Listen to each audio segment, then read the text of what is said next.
টানা ২ বছর আকাশ থেকে পড়া বোমা আর গুলির আঘাত সহ্য করে যে শিশুটি অলৌকিকভাবে বেঁচেছিল, শেষমেশ সামান্য এক সর্দি জ্বরে কেড়ে নিল তার প্রাণ। গাজার ৮ বছরের শিশু মরিয়মের এই মৃত্যু যেন এক নির্মম পরিহাস। তার মা ভেবেছিলেন সাধারণ ফ্লু বা জ্বরের ওষুধেই মেয়ে সুস্থ হবে, কিন্তু তিনি স্বপ্নেও ভাবেননি যে হাসপাতালের দরজা দিয়ে তাকে মেয়ের লাশ নিয়ে বের হতে হবে। গাজায় এখন শিশুদের মধ্যে এক অদ্ভুত ও অজানা ভাইরাস দ্রুত ছড়িয়ে পড়েছে।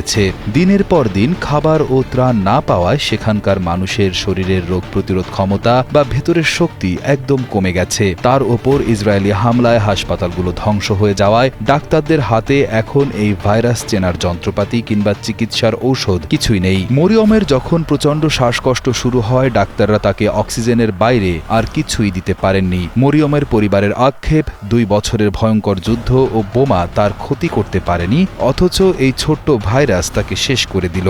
ডাক্তাররা এখন শিশুদেরকে সাবধানে রাখার পরামর্শ দিচ্ছেন, কিন্তু চিকিৎসার অভাবে চোখের সামনেই নিভে যাচ্ছে অনেকগুলো তাজা প্রাণ।